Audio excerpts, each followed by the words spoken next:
आदरणीय मेरे प्रिय दोस्तों और भक्तों, पिछले 4-5 दिनों से तबीयत ठीक ना होने के कारण मैं लूज मोशन में रहा। दम भी नहीं रहा कि आपको कुछ सुना सकूं। दोस्तों, आज कुछ स्वस्थ महसूस कर रहा हूं उस बंसी वाले की कृपा से। तो आज सोचा कि आज बंसी वाले श्री कृष्ण लीला का चिंतन ही क्यों ना कर लिया जाए। तो दोस्तों, श्री कृष्ण लीला चिंतन ग्रंथ मेरे हाथ में है, जो कि राज संस्करण है और गीता प्रेस गोरखपुर द्वारा प्रकाशित है। तो आज कुछ इसी तरह का ही वृतांत है, जो कि भगवान श्री कृष्ण के जन्म महोत्सव के बारे में आपके सामने यह ब्रज लीला, इसमें श्री कृष्ण लीला का चिंतन आपके समक्ष रख रहा हूँ। उम्मीद है कि आपको पसंद आएगा। तो आइए शुरू करते हैं इस वृत्तांत को। दोस्तों, ब्रजेंद्र मोहिनी यशोदा नेत्र बंद किए हुए मणिमय दीवाल के सहारे चुपचाप निस्पंद बैठी हैं। श्री रोहिणी जी की आंखें भी बंद हैं। अन्य समस्त परिचारिकाएं भी निद्रा विभूत होकर बाह्य ज्ञान उनको शून्य हो रहा है। इसीलिए दिव्य नराकृति परब्रह्म को सूतिकागार में पदार्पण करते तो किसी ने नहीं देखा, परंतु उनके आते ही समस्त सूतिकागार एक अभिनव चिन्मय रस से प्लावित हो गया। वहाँ का अणु अणु उस रस में निमग्न हो गया। ब्रज महिषी की लीला प्रेरित प्रसव वेदनाजन्य मूर्छा रोहिणी तथा परिचारिकाओं की योग माया प्रेरित तंद्रा एवं निद्रा भी उस रस के स्पर्श से चिन्मय भाव समाधि बन गई। यशोदा जी के क्रोध से संलग्न सच्चिदानंद श्री हरि शिशु रूप में अवस्थित हैं। कदाचित अनंत सौभाग्यवश कोई कवि दिव्यातिदिव्य नेत्र पाकर उस क्षण की शोभा का अनुभव करता, अनुभव को वाणी से व्यक्त करने की शक्ति पाता, तो वह इतना ही कह सकता कि मानो चिदानंद सुधा रस सरोवर में अभी अभी एक अद्भुत अपूर्व नवीनतम नील पद्म प्रस्फुटित हुआ हो। वह अभूतपूर्व अरविंद कहते हैं कमल को, जिसका आघ्राण मधुगंध लुब्ध भ्रमरों ने आज तक नहीं पाया था, जिसके सौरभ का अपहरण करके कृतार्थ होने का अवसर अनिल को आज तक नहीं प्राप्त हुआ। जल जिस अरविंद को उत्पन्न नहीं कर सका, यानी कि जिस कमल को जल भी पैदा नहीं कर सका था, जल के वक्षस्थल पर खेलने वाली चंचल तरंगें जिस पद्म को प्रकंपित करने का गर्व नहीं कर सकी, जिस कमल को आज तक कहीं किसी ने भी नहीं देखा था। अनाग्रातं भृगैरन् पहृत्य सौगन्ध्यमनिलः रनुपत्रं नीरेष्वनुपहत् मूर्मीकणभरयः अदृष्टं केनापि क्रचन् च चिदानन्द सरसो यशोदायाः क्रोडे कुवलयमिवोजस्तद्भवत्। श्री आनंद वृंदावन चंपू अचिंत्य लीला महाशक्ति की प्रेरणा से सर्वप्रथम रोहिणी माता की आंखें खुलती हैं। वो जान पाती हैं कि यशोदा ने पुत्र प्रसव किया है। परिचारिकाएं भी जाग उठती हैं। पर उस इंद्रनील द्युति शिशु का सौंदर्य कुछ इतना निराला है कि सभी निनिर्वेश नयनों से देखती ही रह जाती हैं। किसी को भी समयोचित कर्तव्य का ज्ञान नहीं होता। वे सद्योजात शिशु का मधुर अस्फुट क्रंदन सुन पा रही हैं, पर काष्ठ पुतली की तरह सभी ज्यों की त्यों जहां की तहां खड़ी हैं। आनंद से सबके शरीर सर्वथा अवश्य हो गए हैं। अवश्य ही सर्वांतर्यामी विभु अवश्य शरीर में भी सजग हैं। अतः वे ही मानो विलंब होते देखकर श्री रोहिणी जी के मुख से बोल पड़े, अरे तुम सब क्या देखती रहोगी? कोई दौड़कर ब्रजेश्वर को सूचना तो दे दो। सचमुच अंतर्यामी यदि न बोलते तो पता नहीं शिशु श्री हरि को वात्सल्य रस पाने के लिए कितनी देर और अभी रोना पड़ता, क्योंकि रोहिणी जी तो आनंद में बेसुध हैं। उनमें समयोचित आदेश देने की शक्ति सर्वथा लुप्त हो चुकी है। अस्तु दोस्तों और भक्तों, इसका भाव कुछ इस प्रकार है कि अप्रतिम अनिन्य सुंदर श्री कृष्ण रूप जो माधुर्य है, वैसा इससे पूर्व के अवतारों में, पूर्व के भक्तों में ने भी अनुभव नहीं किया। कवीश्वरों अनिलय ने भगवत लीला का वर्णन करते हुए ऐसी अतुलनीय रूप माधुर्य का विस्तार आज तक नहीं किया। भगवान ऐसे अतुलनीय सुंदर मधुर मनोहर रूप से प्रायश्चित जगत नीरेशु में कभी प्रकट ही नहीं हुए। यह रूप त्रिगुणों उर्मी कणभरह से सर्वथा परे का है। इस आदेश ने परिचारिकाओं के अंतर हृदय में बहते हुए आनंद स्रोत को तरंगित कर दिया। बस फिर क्या था, दूसरे ही क्षण सूतिकागार आनंद कोलाहल से मुखरित हो उठा। साथ ही जो करना था उसमें सभी जुट गई। एक ब्रजेश्वर को सूचना देने गोष्ठ की ओर दौड़ी, एक दाई को बुलाने गई, एक उपनंदन पत्नी को परम शुभ समाचार देकर क्षणों में लौट आई, एक शहनाई वाले के घर जा पहुंची और एक बावली सी विविध अनर्गल आनंद ध्वनि करती हुई समस्त ब्रजपुर में सूचना देती हुई दौड़ने लगी। यह सब हो रहा है, पर सूतिकागार में ब्रजेश्वरी तो अभी भी किसी अनिर्वचनीय भाव समाधि में निमग्न हैं। उपनंद पत्नी आई, पश्चात निकटवर्ती पुर महिलाओं का दल नंद प्रांगण में एकत्रित होने लगा। तुमुल आनंद ध्वनि से प्रसूति गृह ही नहीं, समस्त प्रासाद निनादित हो उठा। ब्रजरानी की भाव समाधि शिथिल हुई। धीरे धीरे आंखें खोलकर वे देखने लगी। कुछ क्षण निहारते रहकर समझ पाई गर्भस्थ शिशु भूमिष्ठ हो गया है। पर यह क्या, जननी के मुखमंडल पर आश्चर्य एवं भय छा जाता है। वे देखती है शिशु के श्याम अंगों में मेरा मुख प्रतिबिंबित हो रहा है। यह भी भला संभव है? क्या ऐसी बात होती है?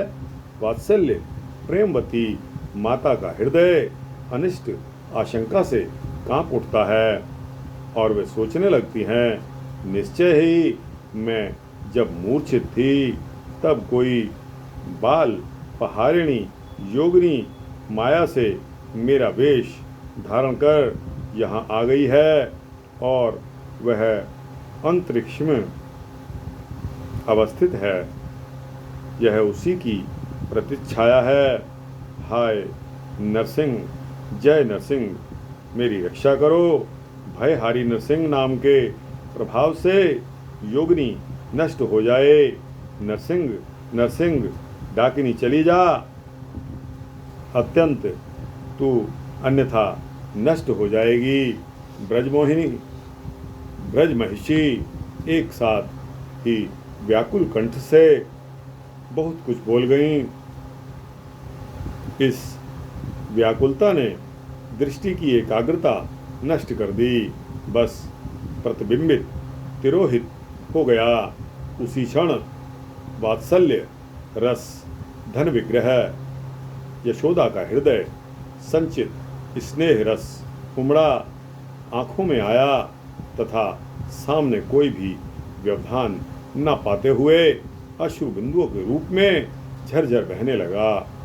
भावाभिभूत नंदरानी कभी अपने सिर को अत्यंत नीचे झुकाकर, कभी बाईं ओर टेढ़ा करके, कभी दाहिनी ओर घुमाकर और कभी ऊंचा उठाकर पुत्र के सौंदर्य का सुख ले रही हैं।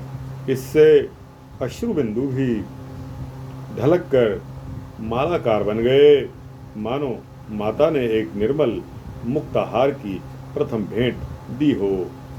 यह भेंट सर्वथा उपयुक्त ही है, क्योंकि देवाराधन का यही नियम ही है। पहले माला समर्पित होती है, तब नैवेद्य अर्पण होता है। यहाँ भी तो प्रेमदेव की आराधना ही हो रही है। सर्वोत्कृष्ट रागमयी आराधना के उपकरण कुछ भी हों, पर नियम का व्यतिक्रम क्यों हो। इसलिए मानो जननी यशोदा भी वात्सल्य रसार स्तन दुग्ध का नैवेद्य चढ़ाने के पूर्व अश्रु बिंदुओं की मनोहर माला अर्पण कर रही हो। ज्ञात्वा जातं पत्यमीक्षित मत न्यश्च तन्नुस्तना वालोक्य प्रतिबिंबितां निज तनुं न नियति शक्ताकुला गच्छारादिति तनिर्यासन परा पश्यन्त्यमुष्याननं मुक्ताहारमिवोपढोकितवती स्नेह शृणो बिंदुभिः। इधर गोदोहन में संलग्न ब्रजराज के नंद जी के पास सूचना देने के लिए एक परिचारिका आती है। प्रतिदिन का नियम है, ब्रजेंद्र आधी रात ढलते ही स्वयं गोष्ठ में चले आते हैं। गायों की संभाल करते हैं। आज भी आए थे। अपने इष्ट देव श्री नारायण का स्मरण करते हुए एक गाय के समीप खड़े थे। तब परिचारिका ने आकर कहा कि हे महाभाग, आपको पुत्र रत्न की प्राप्ति हुई है। वज्रराज को प्रतीत हुआ मानो हठात किसी ने कानों में अमृत उड़ेल दिया हो। नहीं, उनके चारों ओर अमृत का महासागर सा लहराने लगा। वे उसमें निमग्न हो गए। इतना ही नहीं, आनंद मंदाकिनी की प्रबल धारा से उस महासागर में एक आवर्त यानी कि भंवर बन गया। ब्रजराज उस आवर्त में फंसकर चक्कर लगाने लगे। आनंद मंदाकिनी ब्रजराज को अपने भुजपाश में लपेटकर घुमा रही हैं। प्रविष्ट एव अमृत महावेशु आलिंगित एवानंदम मंदाकिन्या। ब्रजेंद्र नंद बाबा बाह्य ज्ञान खोकर अंतः चेतना के जगत में पहुंच जाते हैं। एक अतीत दृश्य सामने आ जाता है। ब्रजराज ब्रजरानी से कह रहे हैं कि हे प्रिय, स्पष्ट जानता हूँ कि मेरे द्वारा संपादित इन पुत्रेष्टि आदि अनेक यज्ञ अनुष्ठानों की सफलता असंभव सी है। फिर भी परिजनों गोप बंधुओं का आग्रह देखकर आयोजन स्वीकार कर लेता हूँ। संकल्प के अनुरूप ही तो परिणाम होगा। असंभव वस्तु के लिए किए गए संकल्प की सफलता कैसे संभव है। अनुष्ठान आरंभ करते हुए जब मैं संकल्प करने बैठता हूँ तो चित्त एक अनोखे पुत्र की कल्पना कर बैठता है। तू ही बता भला मेरे इष्ट देव, मेरे नारायण से अधिक सुंदर त्रिलोक में, त्रिकाल में कोई भी क्या संभव है। असंभव, सर्वथा असंभव। पर चित्त भूमिका में ठीक संकल्प के क्षण ऐसे ही एक इष्ट देव नारायण की अपेक्षा भी अधिक अनिर्वचनीय, अनंत, असीम, सुंदर बालक की मूर्ति अंकित हो जाती है। ओह, उस क्षण मैं स्पष्ट देखता हूँ, वह बालक तुम्हारी गोद में तुम्हारे दुग्ध स्त्रावी स्तनों पर बैठकर खेल रहा है। उसके श्याम अंगों को, चंचल, सुंदर, दीर्घ नेत्रों को देखकर मैं सर्वथा मुग्ध हो जाता हूँ। मुझे भ्रम हो जाता है कि ये स्वप्न है या मैं जागृति में हूँ। यह सचमुच है क्या, मैं निर्णय नहीं कर पाता। मन में आया एक बार तुमसे पूछ लूं कि तुम्हारे हृदय में भी ऐसी ही अनुभूति क्या होती है। श्यामश्चिल्लाचारु दीर्घनयनो वालस्तवाकस्थले दुग्धोदगरि पर्योधरे स्फुटमसो क्रीडन्मयालोक्यते स्वप्रस्तत किमुजागर किमुथे वेत्वेतन निश्चीयते सत्यम्बुः सधर्मिणी स्फुरिति किम सोयम तवाप्यंतरे। ब्रजरानी बोलती, क्या बोली कि स्वामिनी, ठीक ऐसी ही कल्पना मुझे भी उस समय होती है। लज्जावश अब तक आपसे कह ना सकी। बाह्य ज्ञान शून्य व्रतराज एक ही क्षण में इस दृश्य को देख गए। ब्रजराज इस दृश्य को एक ही क्षण में देख गए। परिचारिका का खड़ी रहकर इनकी दशा देख रही थी। उसे क्या पता कि ब्रजराज क्या देख रहे हैं। वह अन्य गोपों को लक्ष्य करके बोली कि तुम लोग सभी चलो, गोवत्सों को छोड़ दो, दूध पी लेने दो। एक बार चलकर उस अद्भुत बालक को तो देख लो, नेत्र शीतल हो जाएंगे। आज तक कहते कहते परिचारिका वहीं बैठ गई। नंदराय को बुलाने आई है, यह बात तो वह भूल ही गई। उसकी आंख के सामने प्रसूति गृह आ गया। वहीं बैठी बैठी वह सौंदर्य निधि शिशु को वहीं देखने लग गई।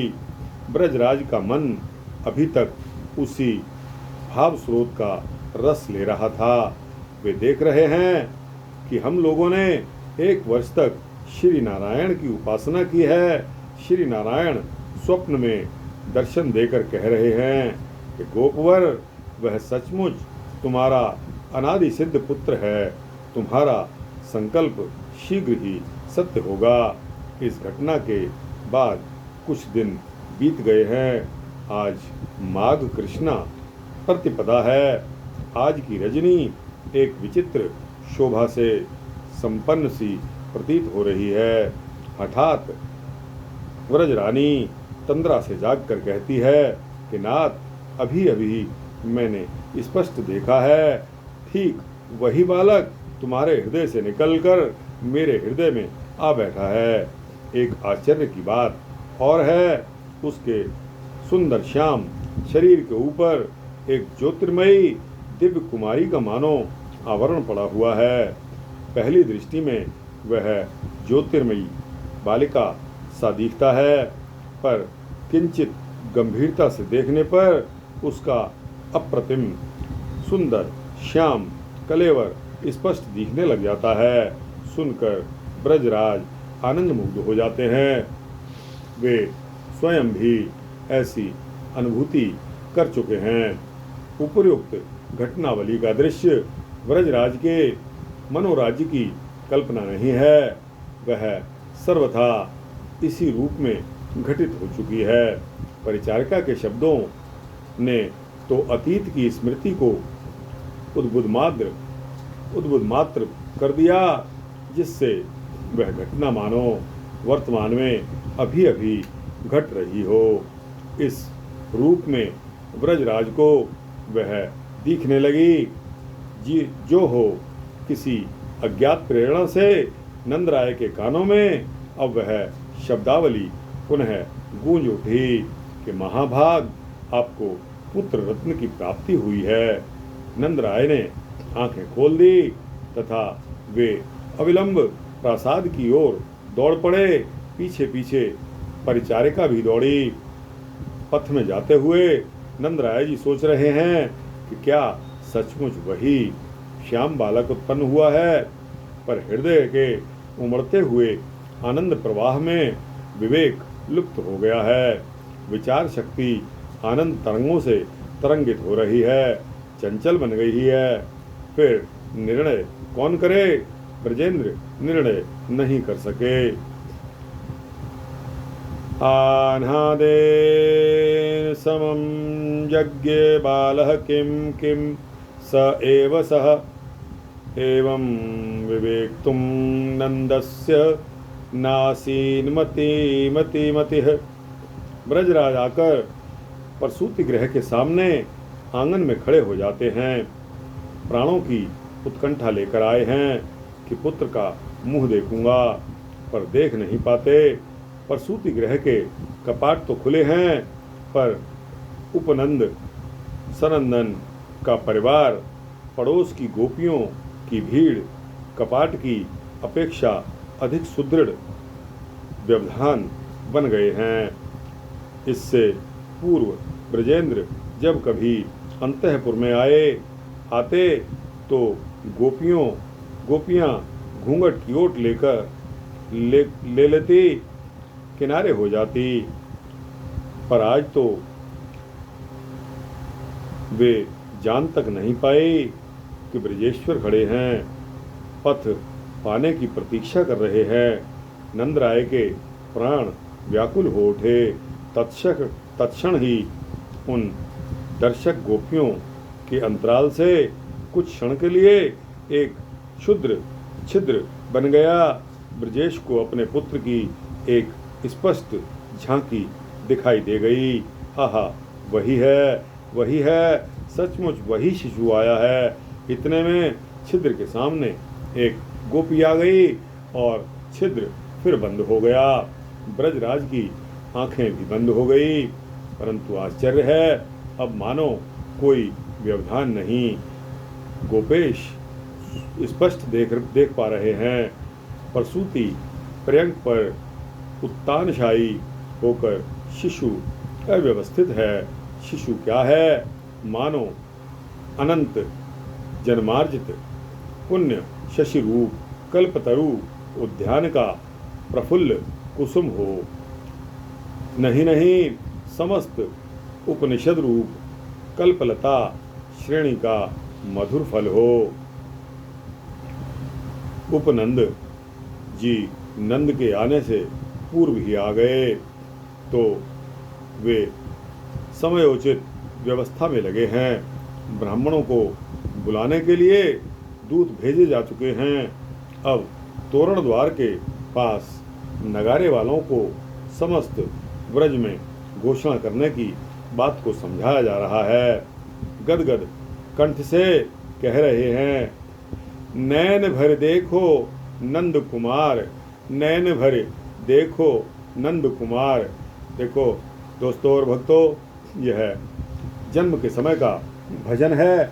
इसको मैं आपको धुन में भी सुनाऊंगा, लेकिन आज क्योंकि यह प्रथम दृष्टया मेरी आंखों के सामने आया है, तो इस भजन को पढ़ने के पश्चात यहाँ विश्राम करेंगे। नैन भर देखो नंद कुमार, जसुमति कूख चंद्रमा प्रगट्यो, या ब्रज को उजियार, बन जिन जाओ आज को गोसुत, अरु गाए गुवार, अपने अपने भेष सबे मिल, लावो विविध सिंगार, हरद दूब अच्छत दधि कुंकुम मंडित, करो दुआर, पूरो चौक विविध मुक्ताफल, गावो मंगलाचार। दोस्तों, कितना खुशी का मौका है। आज मैंने थोड़ी सी स्वस्थता हासिल की और आज ही भगवान श्री कृष्ण के प्रकट होने की यह छवि आपके समक्ष रखी। आपको कैसा लगा? अच्छा लगा हो तो मेरी हृदय की मनोकामना को पुनर्जागृत करने के लिए एक लाइक तो बनता ही है। दोस्तों, आपको लगभग 2000 वृत्तांत मैं सुना चुका हूँ और आज तक आपसे कभी उपेक्षा नहीं की कि आप अपने कमेंट्स राय बॉक्स में दीजिए, आप लाइक और शेयर कीजिए। दोस्तों, अगर आपको अच्छा लगे तो ज़रूर करना, इस चैनल को भी सब्सक्राइब करना। जय श्री राधे कृष्णा, जय माता यशोदा।